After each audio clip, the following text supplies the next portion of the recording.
Colonel Rob Maness has a lifelong record of providing dedicated service to this nation. Having worked his way up from the enlisted ranks to full colonel, he served our country for more than 32 years. He has served as a bomber squadron commander, bomb disposal technician, Joint Chiefs of Staff Operations Officer, assisted the National Security Team with the campaign plan for the global war on terrorism. He authored the first theater nuclear war plan and served as the Vice Commander of America's largest airborne intelligence wing. Colonel Rob Maness is a true American hero.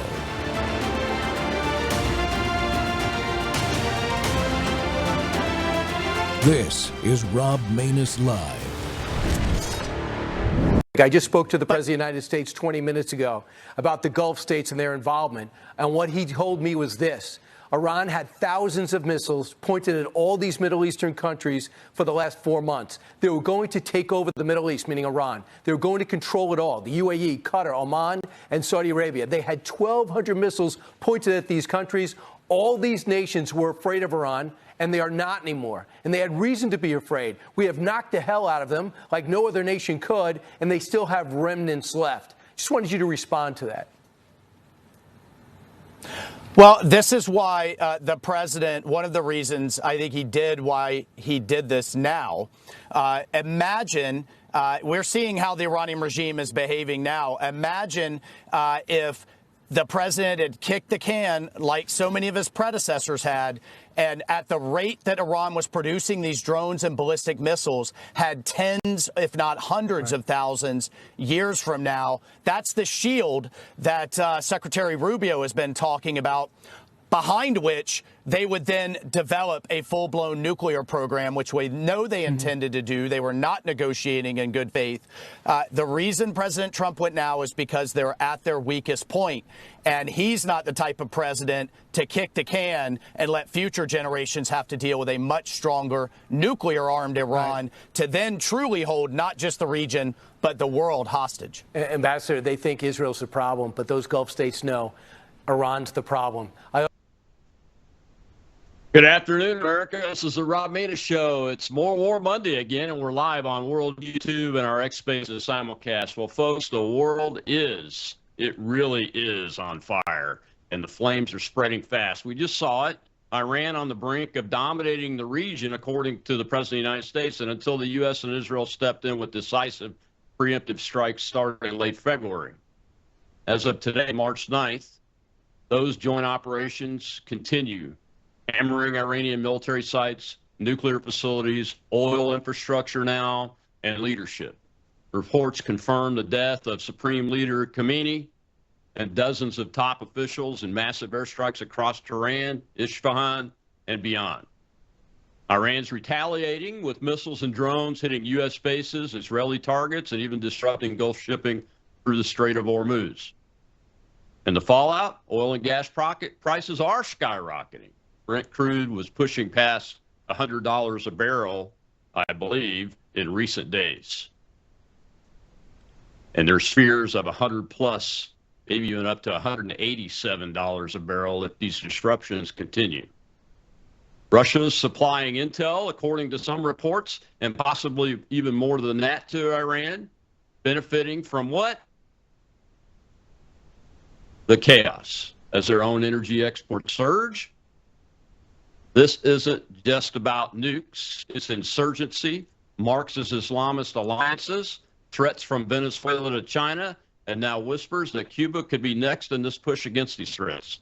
Well, my guest today is retired Special Operations pilot and president and CEO of CDM Press, Todd Wood. He's also part of the new Pentagon press corps that's demanding honesty and demanding facts and answers to those facts and delivering real reporting to the people of the United States of America. Todd, welcome back to the Rob Maness Show. Colonel, glad to be back. Thank you for having me on again. Really appreciate it. Well, I appreciate it. I was telling the space audience before the show that you and I have been talking about how we want to bring objectiveness to the discussion instead of willy-nilly letting propaganda from either side or all sides come into this thing. So we wanted to do more coverage of this Yes. with the two of us. The I don't mind showing the clips from the UN ambassador, the U.S. UN ambassador Mike Waltz, and I don't mind those facts being talked about and everything. But one of the things that I'm concerned about, though, is that are we getting the whole story that can be told in an unclassified setting? Do you think we are?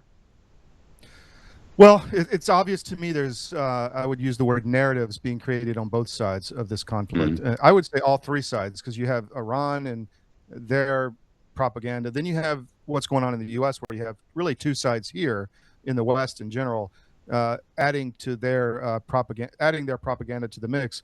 So I think what you said about real reporting, I wrote that down, is extremely important, and we have to show leadership in our reporting and try to tell the truth and give as much objectivity as we can to this whole discussion. I don't think we're getting all the information. No, I think there is, we're at war, so the Department of War is going to try to shape the message. I mean, that is information warfare. That's what's going on. I didn't want to be here in a big war. I don't think you did, but we're here. So how do we get through this so that our children and the country that we swore an oath to, comes out the best, comes out on top, and lays the gateway to the golden age for our citizenry that we really desire and expect and deserve after all this fighting we've done for the last 5 or 6 years. So I think I read an article, I think it was maybe Zero Hedge this morning, about this is really the great game going on here, and there's multi-layer effects, but the big loser in all of this is China. I think no matter how a lot of people are trying to spin it, I think China is really on the ropes after this. They've got some real problems. Now they have real energy issues to pile onto their demographic issue. And so I think that is really the overlay of all of this, and we need to see it through that lens.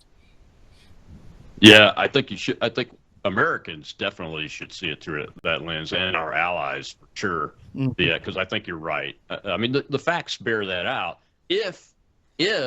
But there's a big if there, right, Todd? If we can maintain the gains strategically that we've accomplished in this, we're just into the second week of this. There are over 20,000 known targets, and there will be pop-up targets that get created by this target. So we have a long ways to go into what the president initially said was about 5-week air and naval campaign. But we are seeing. Are you seeing the same signs of success that I'm seeing from a military perspective? Well, yes. I mean, of course, we don't have full air supremacy over Iran. We do it in pockets, and we can create it in pockets if we want to. But to use the president's own words, this is not going to be, in his team's own words, a long-term conflict, a slug it out in the Middle East as we did in the past. We need to find that pathway to make this as short as possible and to mitigate the effects economically, as you mentioned, with oil, and the effects on the Gulf states, which are our allies, which, there's a lot of narrative being created out there that they're angry with us and, that we didn't protect them or whatever. I think you're more on the right side, that they want this problem removed too. And there's always what you say in public and what you say behind the scenes. And I think they want this problem removed, and they are willing to go through some amount of pain to get there. The question is how long that lasts, what amount of pain that is, and how it impacts global energy supplies. I mean, we really are impacting their ability to pay for their own, water in their own countries, desalinization. All of this is really on the table, and really could create chaos in these kingdoms if it goes on too long. So I want to use the president's own words that this is not going to be a long-term fight, and it's over when it's over, and as quickly as possible. Yeah. I mean, the same conversation that you heard him say at the beginning. Hey, we're about 5 weeks is what we were thinking. He said, and he continuously and continues to say those words, and so does Secretary of War Hegseth. So does the Chairman of the Joint Chiefs. I mean, the only outliers out there are some whack jobs like Lindsey Graham and those kind of people that kind of go off this reservation in their comments sometimes. But from an executive branch perspective, I think we're all on the same. They're all on the same page, right? I was going to say, I think Lindsey Graham's been promoted to Secretary of State. Did you see that? I mean, he's out there saying there's going to be consequences if Saudi doesn't do this or that, or I mean, I don't know what what he's been smoking, but it's pretty good. I mean, he's out there just slinging Yeah. directives at other countries, and it's just wild. Why the Mhm. president let do this? I don't know. Well, up until about a couple hours before the show started, when I saw the reporting about the missile being fired at Incirlik Air Force Base in Turkey that had been shot down by what appears to be an SM-3 based on the material that I saw was left of our missile. There hadn't really been any ballistic missile rounds fired for the previous 24 hours until I saw that, at least that I could find, that was being reported on outward from Iran. Anyway. Do you see that as I do? Do you see that this great reduction since the beginning of the conflict over time to be a mark of success? I mean, it's not perfect, but it is a mark of success, right? Well, their heads are down for sure, and we have to use whatever means we have to discover where the additional target set is. You would know more about that than me. They are saying, the Department of War is saying that they've reduced it, 80-90% as to their capability, but they have the ability to pop things up. They're decentralized. We all know that. It's in the press. Command structure, decentralized fire control system against aircraft overhead or against targets in the Gulf or against our forces elsewhere. So it's hard to say. I think we have to get to a point where some objectives are achieved and then say, okay, we're done, declare victory and go home. I don't think we're there yet. It's going to be, it's going to be a few more weeks. Well, yeah, I mean, numbers of targets that are publicly being announced are only 2,000 at this point. And at the beginning of the war, most projections were saying 20,000 plus targets were available for these objectives. And the objectives are to destroy their ability to launch ballistic missiles, destroy their production capability to launch ballistic missiles, and to destroy their Navy. Those are the three that keep coming up from Secretary Rubio, the President, Secretary Hegseth, and General Kane to a degree. I mean, he sticks to the strictly military stuff most of the time. But those are typical military objectives. Do you see any evidence, or has any been made public, that we are being successful along the lines of destroying their production capability? I don't have insight into specific numbers as to what, unless, I'm talking to sources. I talked to a source this morning, actually a financial source who was in Japan, and there were a lot of Europeans and Russians there, and the vibe in the room, and this is a pretty high level guy and at a government level. And he said that they are shocked and awed, if you will, by the how far the United States and Israel together are ahead of anyone else in the world in the war fighting capability, as in laying out targets and finding targets and destroying targets with AI and other systems, and really just have leapfrogged most of the world, and that's on display, and they're really I guess wowed by this whole thing. That's the vibe that I'm hearing from international sources. Yeah, a big indicator of that is the lack of them launching hypersonic cruise missiles or anti-ship missiles, isn't it? Yeah. And there are some hits. They're either holding on to them or we're destroying them in their bunkers.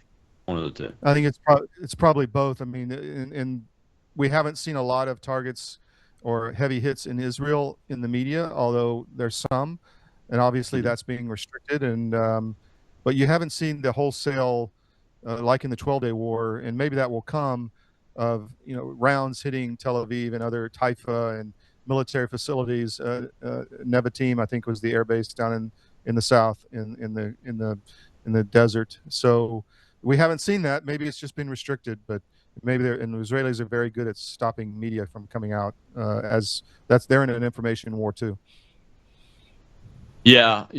I said the other day, last week on the show, that they're really good at restricting military targeting information. So we really don't know what's been successful on their military targets for the most part.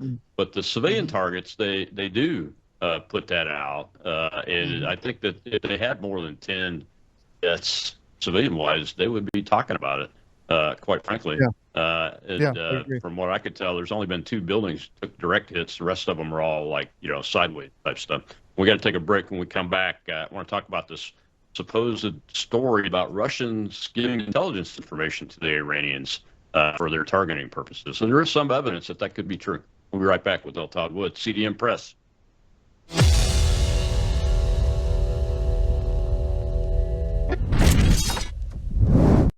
Hello, I'm Brandon House. Would you like to gain access to over 20 years of my radio shows, TV shows, my books? I've written 15 books, and most of those books are ebooks now.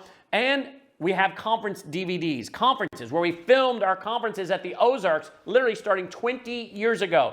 It's all available in our archived vault. All you have to do is go to worldviewtube.com/vault, worldviewtube.com/vault, and for a reasonable monthly fee, you gain access to over 20 years of Christian worldview programming, news, information, books, documentaries, and a powerful search engine.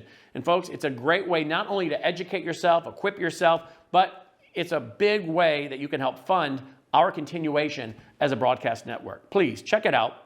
worldviewtube.com/vault, worldviewtube.com/vault, and help us continue pushing out a Christian worldview.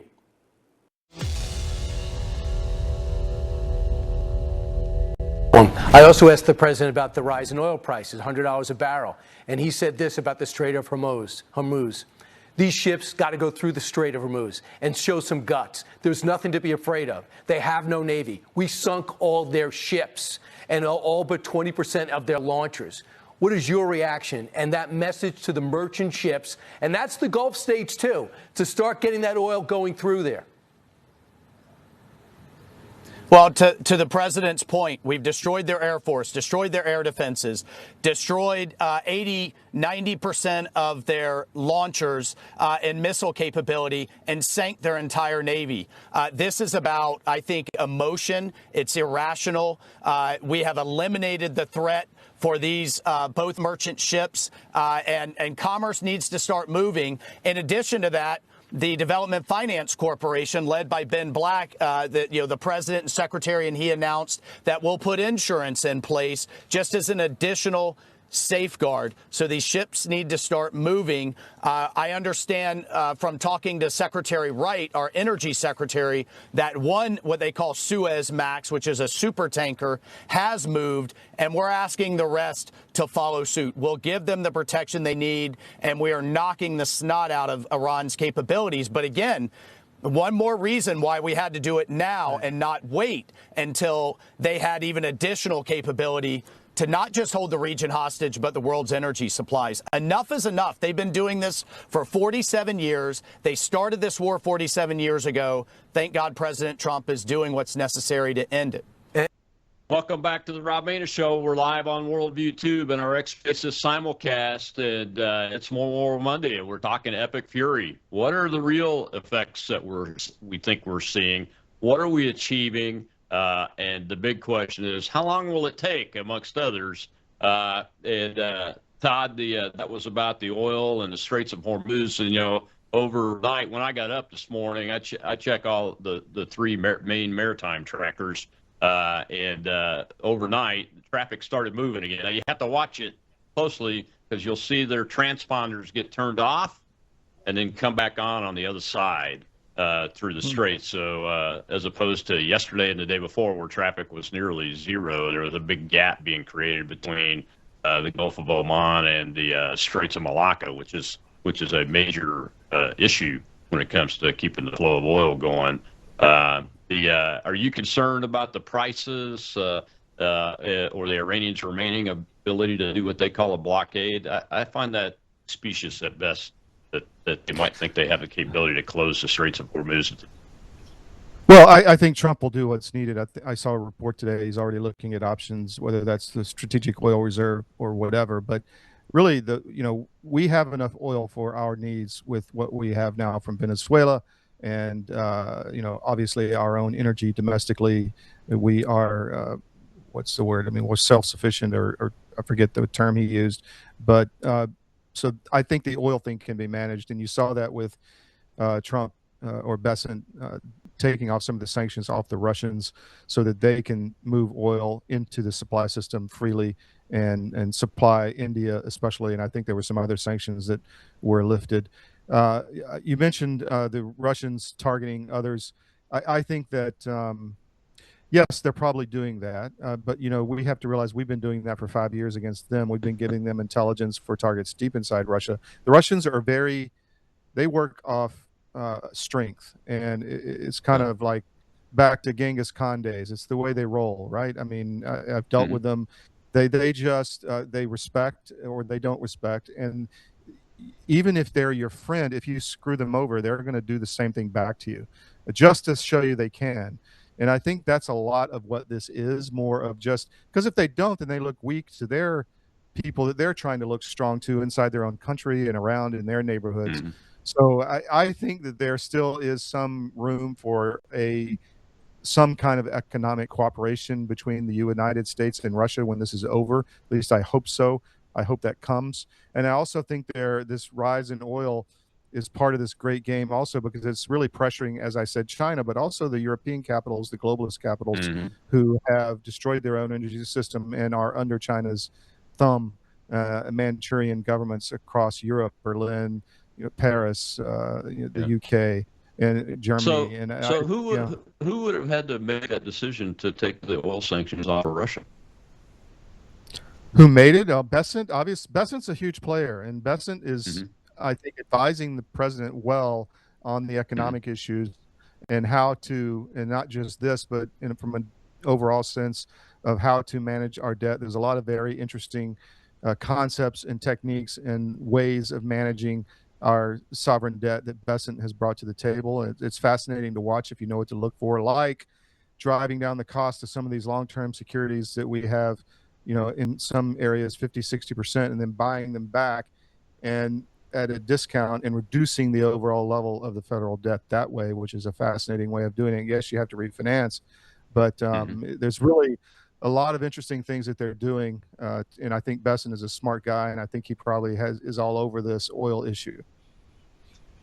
Yeah, I think he is too. And the economic, there's an economic aspect to this. Obviously, it's oil, and that's economic too. But there's an economy aspect to this too.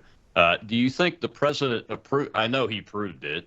I don't think Besant would have made that call on his own. So my educated guess is that the president approved it. From that perspective, do you see a play in progress on the Ukraine-Russia war? Maybe I do. I think this is all wrapped in this. I think the president, in the way I view this, and I think the president has a similar view because it's the lack of a better term, the MAGA view of what the country wants, is to end an unnecessary war that is just hurting us long term, which was the goal, one of the goals of the Ukraine conflict, was to hurt the U.S. militarily. And so the president doesn't want to encourage that war, wants it to end. Iran, however, is another issue. It does directly threaten the interests of the United States, as in our allies in the Gulf.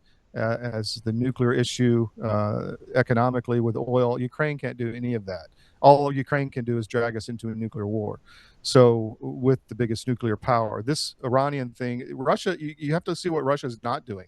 Russia is not moving ships, they're not moving troops, they're not moving aircraft in a threatening manner, as far as I can tell, in the Iranian theater. I think they're saying that they support Iran and maybe make a few phone calls, but they're not saying we're going to help you beat the United States. They're saying we're your friend, because they have to. If they don't, it looks like us with the Kurds when we just threw them under the bus when they weren't effective anymore. Now they don't want to fight in Iran. So you have to show your allies that you're a real ally. Well, now that you mentioned that, are the Chinese doing anything to help their ally, Iran? I haven't seen anything in concrete. I have seen some reports that they are helping to, replace equipment, supply certain areas, but you don't see the massive. They built the Belt and Road, right? Why aren't they massively supplying Iran? Maybe it's for fear that we'll target it. And this all is in play, and you can see the steps. I think we mentioned before on your show or my show, I can't remember, all the steps that have come before this, like the Trump route for international peace and prosperity in Armenia, which connected Azerbaijan and Turkey on the Iranian border. That you brought the Turkey and Azeris into your fold, and you see the Azeris and this areas have been supplied by Israel for some time, and it's on the Iranian northern border. So, but they are in our camp, and if they had not gotten that peace deal, maybe they would not have been in our camp. So this has been laid out in steps, I think, over the last year. You can see it clearly now. Yeah, you can. You were mentioning before I interrupted you about the who's being hurt the most by the oil being stopped up in the Straits of Hormuz. China, obviously, because we've got their Venezuela oil. Now we've got the Iranian oil bottled up. That's about 25% of their imports, from what I understand. But then you mentioned the globalist European capitals. Talk more about that and why we would want to do that. Well, these European capitals, not the peoples, but the capitals, or at least the, for lack of a better word, what do they call it now? The heritage Americans or the heritage Europeans that are in Europe are on our side, but not these governments. And they are actively, as I said, trying to get us into World War III and to weaken us further and to destroy the globalist enemy, which is the Russian Federation, along with the Western Christian civilization. So they are being weakened by this because they have destroyed their own energy supplies. And now with oil spiking is really going to impact the, well, they have no legitimacy left, but the ability for Macron and Mersch and, and Starmer to govern, because everybody's been putting up with so much crap with the migration and everything. Now you got, I can't even heat my home or power my business or buy food because of inflation, because everything costs so much more to bring in food. So that is going to impact them. And it could be, I try to see the consequences of all these actions. And that's one consequence that I definitely see is Europe is being harmed by this.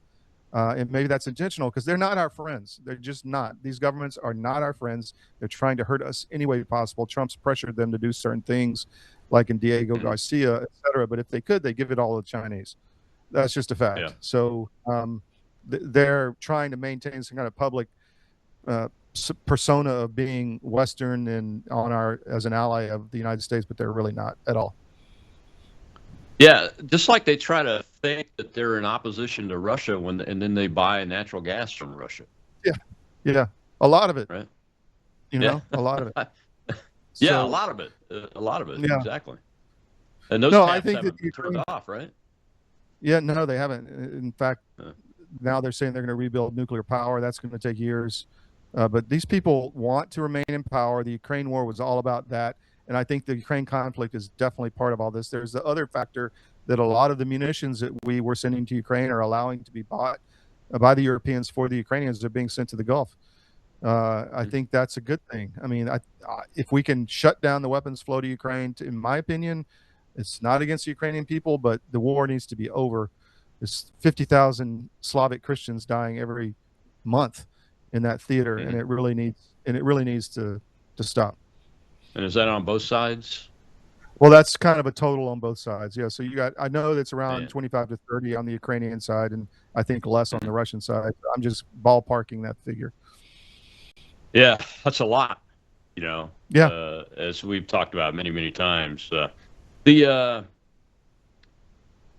the UK's piece to this, because they're not really part of the EU anymore, but Starmer's like, is he really, from your perspective, held hostage by the Islamists that are becoming nearly the majority in his government and his nation at this point? That's what he's acting like, from my perspective. Well, that, in my opinion, is a vector or a tool or a tactic by the globalists to destroy Western civilization, is to bring in all these Islamists. So, yes, he is, but he's really beholden to the globalist puppet masters that are telling him what to do. I mean, he is him, Macron and others are destroying their countries on purpose. They are destroying Western civilization, Christian civilizations on purpose. And the faster they can do that, they're on a schedule. And I think this really interrupts that ability to do that, because it's really going to pressure the people. And the people are going to get really angry if this continues and oil is $200 a barrel. We will survive. There will be some pain, but we will survive. But Macron and Mersch and Starmer may not. Yeah, absolutely right.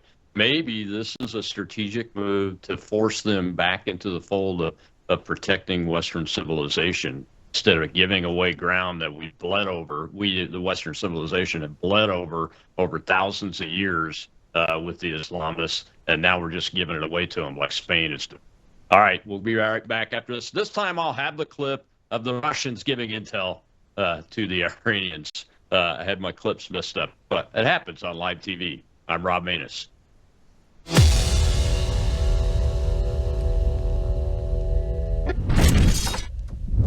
What if millions around the world could access Bible teaching and worldview training for free right now without hitting a paywall? That's exactly what happens every day at WorldViewTube.com because of the Worldview Weekend Foundation. We don't lock our live stream behind PayPal. We don't restrict our content to members only. Instead, the Worldview Weekend Foundation helps cover the cost of delivering free educational and ministry programming to people across the nation and around the world. And it's not just programming. My Sunday night church service, where I taught verse by verse through Revelation for 18 months, and now I am teaching through the book of Daniel, is made possible through the support of our church, Worldview Weekend Foundation. If you believe this kind of truth-centered biblical teaching must continue, donate today. Go now to worldviewfoundation.com. You'll also find our mailing address and phone number there if you'd rather give by phone or mail. That's worldviewfoundation.com. Thank you.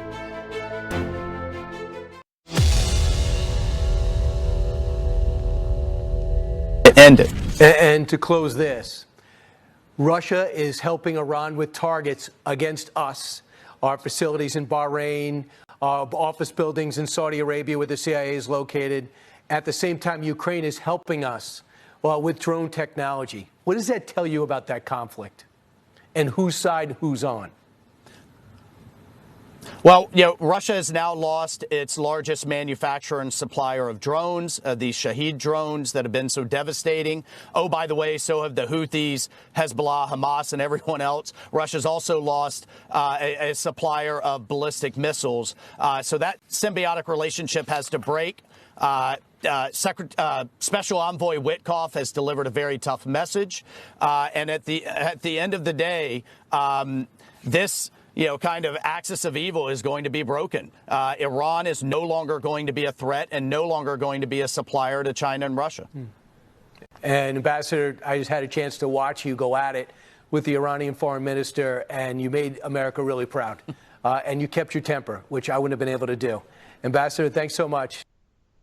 Welcome back to the Rob Maness Show. We're talking Epic Fury today, the combined operation between the United States, Israel, and now our Gulf Arab allies, because many of them having been attacked without provocation from their soil by the Iranians' independent forces that are out of control by design, by the way. They have entered the fight, and there have even been some reported kinetic attacks by air forces and Navy forces on Iran by some Gulf Arab states. My guest today is Todd Wood, CEO of CDM Press, CDM Press is in the Pentagon correspondence pool now, and also a retired special operations helicopter pilot, United States Air Force. Todd, that was the clip that I was supposed to show the first or the second segment, but anyway, once you get past Kilmeade's, look, see, they're against us stuff like we've been telling you in the Ukraine war, blah, blah, blah. He did leak out there a fact that the Ukrainians apparently are helping us somehow with counter-drone warfare. What have you heard about that, and what does it look like? Do we know? Well, as they should, right? I mean, how much have we given them over the last, and of course we helped start this war or enabled and pushed for this war. So there's an argument on both sides, but they should be helping us because we are their lifeline for survival. If we walk away, the war ends and Ukraine will look different. I mean, that's just a simple fact. So I think that's what needs to happen, with some kind of, broker deal. But what does it look like? I think they are, look, let's be honest, they have a lot of expertise, and they have been forced to adapt. I know a lot of Ukrainians. They're very smart. They're very innovative. There's a lot of ingenuity there. A lot of it comes from the Soviet days where you had to, make do with what you have, and there's no more budget, and nothing else coming. So you have to survive, and that's what they have done. And they've developed systems by innovative technologies and processes and equipment and ways to manufacture that are very cheap and extremely effective. So, of course, they should be giving that to us and our allies, and I think that's probably ongoing. I'm sure they don't want to send people, but I think Zelensky thinks that this is a way to keep him alive a little while longer and maybe say, okay, we'll send people to help, but you know what? You got to supply us for 6 more months or something. That's probably the deal, or that he's trying to work in the background. But, it's a corrupt government and it needs to go. And I really feel for the Ukrainian people, and we need to find a solution for them as well. And I tell you what, if they pull ground force resources to send to help us, the Russians are going to be watching that. Yes. To see where their opening is, because they haven't stopped, right? I mean, this show isn't about the Ukraine-Russia war, but they still continue to conduct ground operations and grind it out. They haven't set some kind of stop line, have they? No, you're correct, and they are continuing, and you are seeing many of the Western propaganda outlets start to put the limited hangout out there and try to tell the truth a little bit. And yes, I think Foreign Affairs came out last week and said that Ukraine is not winning, they're losing. So that's a big tell that DC is preparing to, and maybe that's because they got another war that they can focus on and make the money on there, so they don't need Ukraine anymore. This matrix of corruption that's inside of our defense establishment and in the globalist, way of impacting the world that makes them money. But that's definitely going on. Well, at least we're diverting the weapons to something that's in our vital national interest, because the Iranians have been at war with us for 47 years. And as somebody that started being susceptible to being killed by them at age 17, when I put the uniform on, it really doesn't bother me that we're doing this. But it would bother me if there was some massive ground invasion and occupation a la Iraqi freedom or the extended Afghani war that were both stupid ideas to begin with. I'm not seeing any evidence that, and you would need somewhere between 600,000 and 1 million troops to invade and occupy this country and get it under control. I'm not seeing any preparations whatsoever for that anywhere in the world. Am I missing something? There are some units on standby. I know that for a fact. Certain units that were in a situation like this would always be called. And there are reports, I can't confirm them, that many other units have been activated for some type of possible deployment. That may be just, preparation just in case and being thorough and responsible in a military campaign. So that is going on. I have heard reports, and I think they're probably credible, that they are looking at possibly seizing Karg Island, which is the distribution point in the Persian Gulf for all of the, I think 90% of the Iranian oil. They don't want to destroy that. They could, that could have been the target set day one, and they could have no more oil flow, but then any new government would, like in Venezuela, would not have a way to pacify its people and to feed its people. So they haven't destroyed that, but I have seen plans they may take that.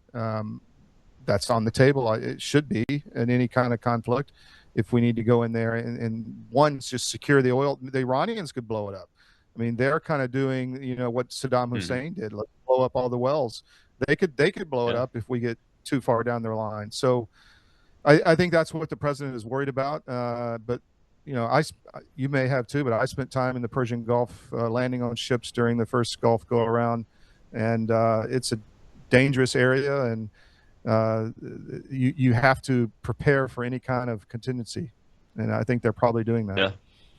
Yeah, I've been orbiting over the Persian Gulf, over Karg Island, just off of it before, and thought our receivers were coming up, and it turned out to be 2 Iranian F-4s. So unintended scheduling of a top-off there. They didn't get any, so to speak, for that matter, but it is a very dangerous place. Those are the type of forces that don't surprise me at all. But to do to occupy Iran Just from a force perspective, logistically, that's not happening. The Iranians have an interesting defense thing. I think they call it mosaic, or it's been called that, and that's what you're seeing with these independent shots coming out of these missile units and drone units going to just whatever targets are on their books. I call them last stand targets, but it's an intentional, independently distributed defense organization and mechanism, isn't it? It is, and I would add one more piece to that. There's going to be, I saw a report today, I can't confirm it, that there's some kind of communication that went out to the Iranian diaspora, possibly the sleeper cells to activate them, blah, blah, blah. There's the other piece I want to make people aware of is there very well could be false flags. There very well could be all kind of things happen in our country, in Europe, in the Gulf, and you really have to vet the information and come to the Rob Maness Show and to CDM Press, and we'll try to do our best to vet we don't put anything out unless we have a really good perception that it's true and it did happen. And if we were wrong, we'll admit it and we'll update as quick as possible. But we're really trying to sift through all the propaganda. But there very well could be false flags to keep conflicts going. We don't know, by deep state elements or whatever. And you really have to watch that. Yeah, especially those of us that have been watching this for a while have been warning Americans that there are likely Iranian and other sleeper cells here in the United States. I mean, the Soviet Union had an exceptional model for that went on for decades and decades and may still be around for all we know. The Iranians are not necessarily going to expose their sleepers themselves, but they certainly will activate anybody they may have trained, especially, and I think you may be seeing some evidence of that now inside the country with this incident in New York City, the one in Austin, and those kind of things. It's quite possible, and it likely will happen, as the president said. And this is why you and I have been saying for a long time, you have to be resilient. You have to be able to survive on your own for a while. Could be a cyber attack. Could be something in the water. Could be, transportation links. I mean, there's a lot of things that could impact. It could be comms. The cell system could be taken down in part or for a period of time. So you really have to make sure you can survive. Absolutely. Well, we got a question in the audience. Let's go ahead and take that. AJ, go ahead. Thank you, Colonel. Mr. Wood, it's always a pleasure. Based on the information I have, as you two gentlemen just discussed, the Chinese were providing intelligence from the sea, and the Russians were also providing intelligence from their end geographically. But there's a school of thought and a discussion going around in my intelligence network, and that is, what are the chances of both of these countries using this particular issue or this military action to test their technologies against the U.S.? Because I have seen the clips of Chinese ships and their GPS and so forth being scrambled by our technologies and along with the Israelis. But this could be possibly, and that's my question, what are the chances of this being these two powers actually dipping their toes into the water, so to speak, to see how well they hold in comparison to what we have? Thank you. Well, I would say that's been, going on in Ukraine for some time. There's a testing lab happening there as we speak on a lot of these issues. Maybe not the maritime, well, there is in the Black Sea and Sea of Azov and all that. There are a lot of shipping routes that are being impacted. But I still am of the opinion Russia doesn't have a national interest in really ginning up a conflict with us. Yes, they're going to test their weapons, but not in a way that's going to impact this war, in my opinion. China's another issue because they really are at an existential place here where they're going to have a lot of demographic problems if they can't provide enough energy to their people. So, or at least in a way that's cost effective, that doesn't drive up prices and put a lot of pressure on the government. And I think that's very likely as to what's happening. Yeah, do you think the Russians are impacted by their inability to really reach out of that theater of operations right now because they're so invested in that, with Ukraine? I think they are. Again, what national interest would they have to pick a fight in the Middle East right now? They've got a big one going on the Ukrainian border. So what would be their their goal there. And like I said, they've been testing stuff against us for some time. We have been testing stuff against them for some time. This has been a petri dish in Ukraine for military weapon systems, tactics, even long-range stuff inside Russia. And I think in many ways the Russians have been, not as aggressive as they could have been. I mean, we're hitting Moscow with drones, right, on a pretty regular basis, hitting Moscow with drones. Think of it if they launched sea drones and hit with DC. So I mean that's what's happening right now. So I think they've been pretty restrained in their actions, hoping for some kind of deal. And I still hope that we can get this conflict done, find a way to end the Ukraine war, and have some kind of economic cooperation between us and the Russian Federation. I think that would be good for everybody, good for the world, good for global Christianity, and just a good outcome for humanity. Yeah, my instincts are telling me there's some kind of additional deals in the works to try to get that moved to that in-state goal that Trump wants, which in that killing in Ukraine and Russia. I think he's thinking that through, and that's part of his working on this. All right, we're going to take our last break. When we come back, we got to talk about Cuba, Todd, because of what the boss says in this clip when we come back on the Rob Maness Show.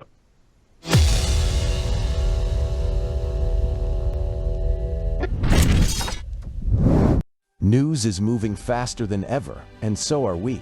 WorldViewTube brings you 24/7 live stream coverage and now real-time alerts when it matters most. Once you have the WorldViewTube app installed, exit the app and navigate your way to Settings. In Settings, locate the tab labeled Notifications. Select the Notifications tab. Scroll down until you locate the WorldViewTube app icon.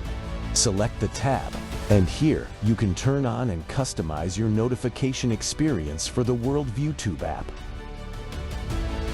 News doesn't wait, and neither should you. Turn on push notifications to stay informed. Every headline as it happens.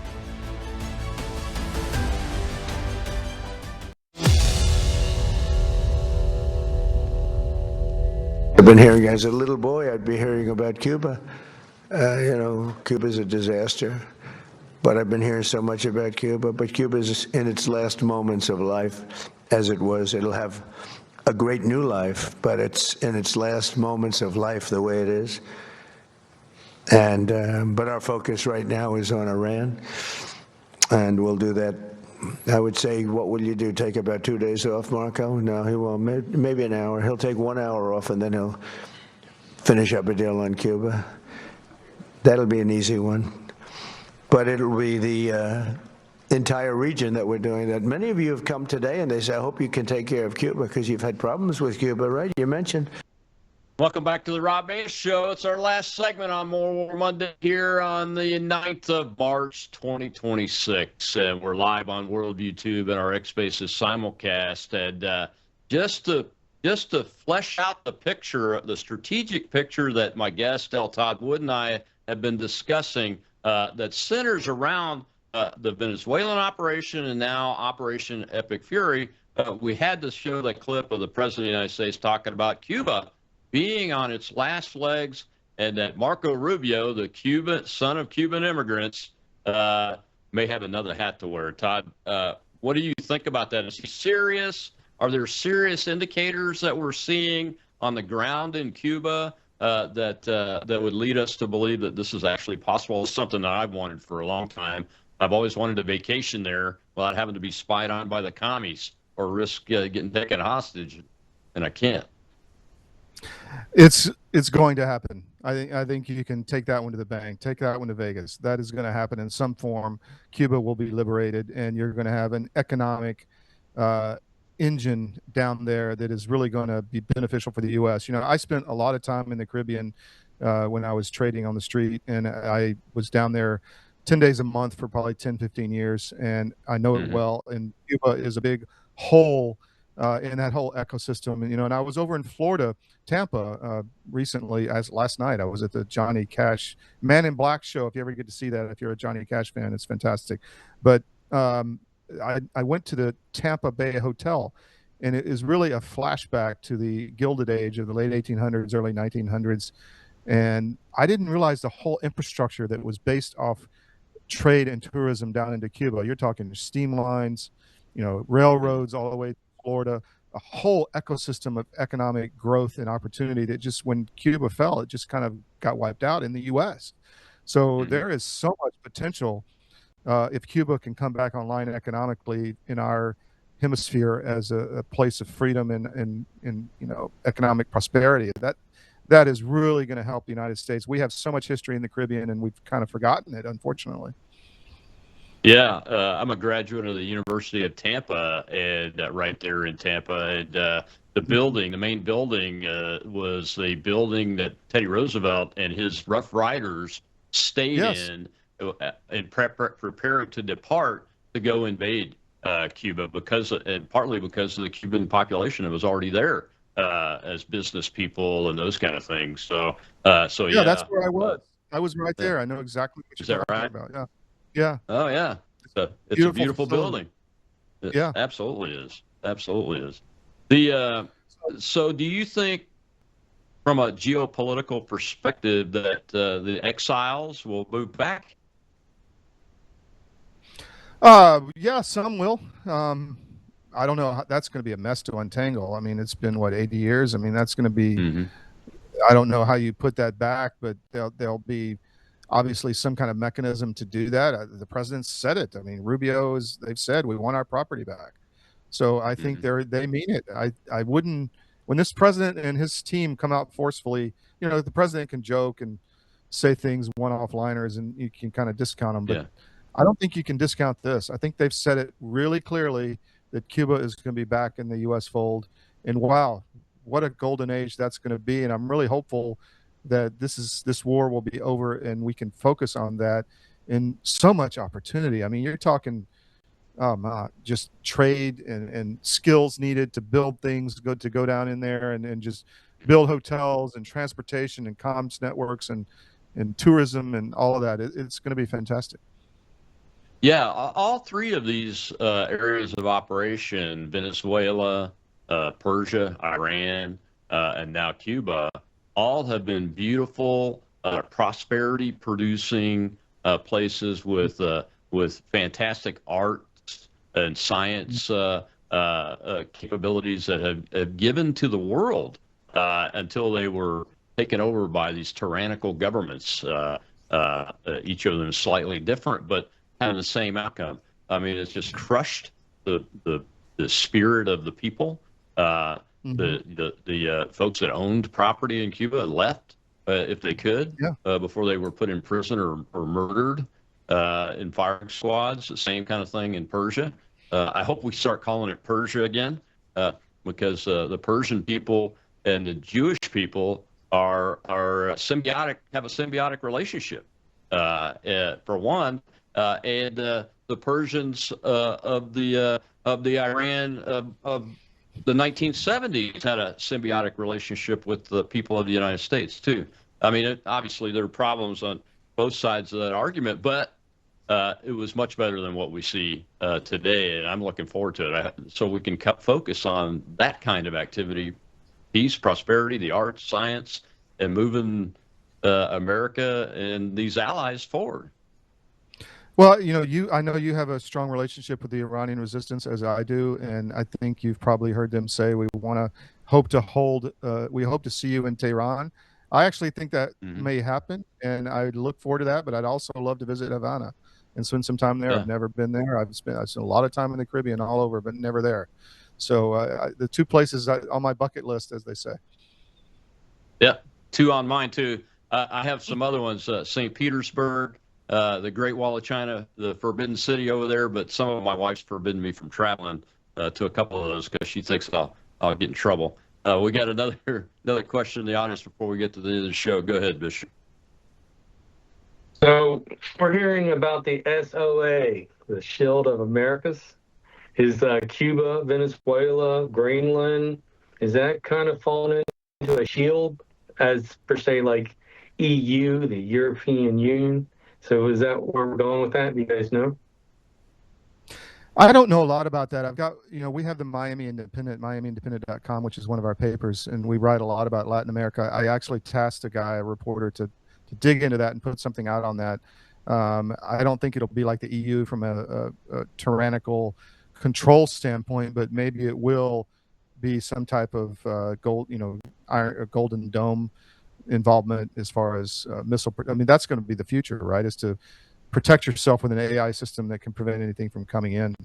I think that's going to happen. I don't know a lot about that, though. Maybe you know more about that, Rob.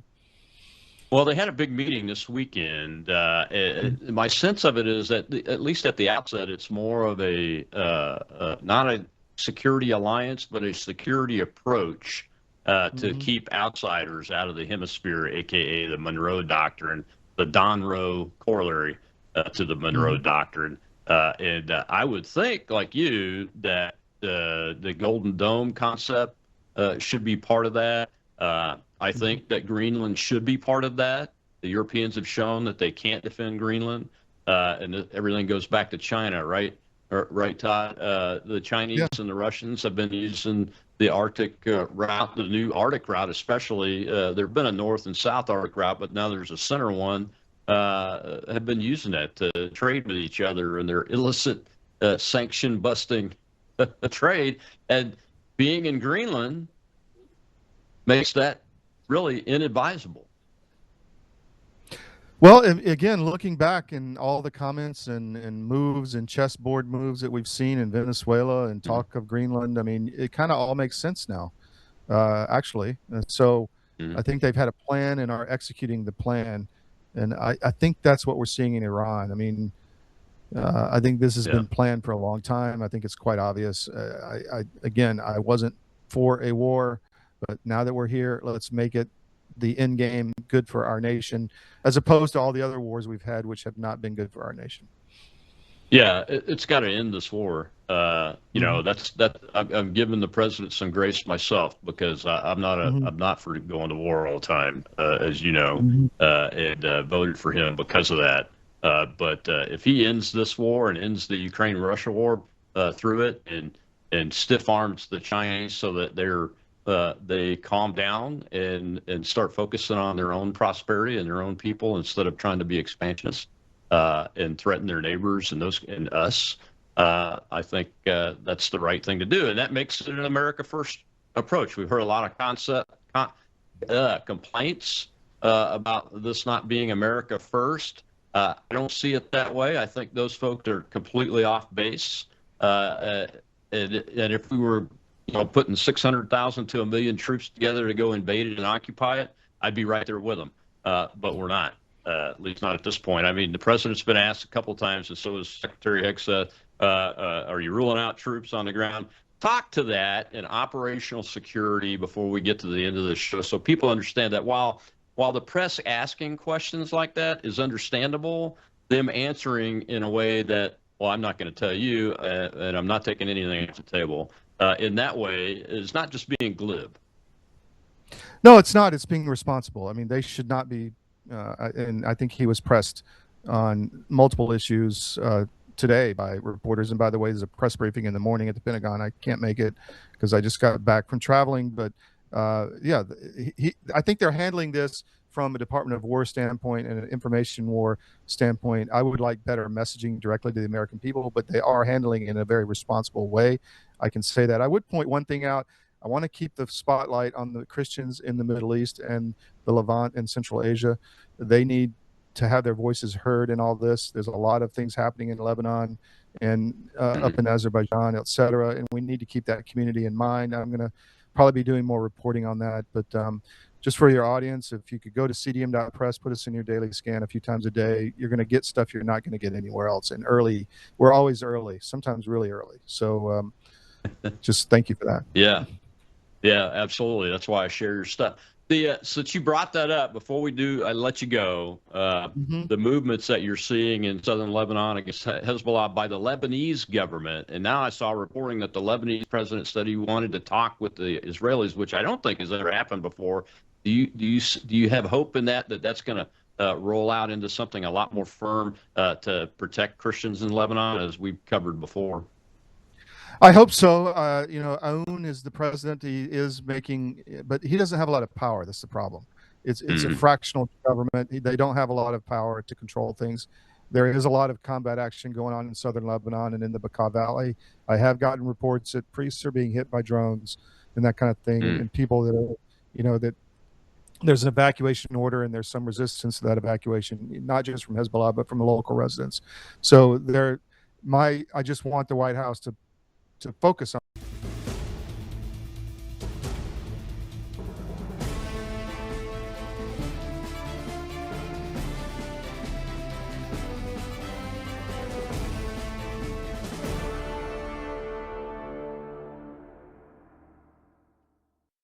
Welcome to Live Up to Freedom, everybody. Thank you so much for joining me today on this Wednesday, March 4th, 2026. A very soft, rainy day here in Cincinnati, Ohio. I don't know where you're at, but I hope your day is going well.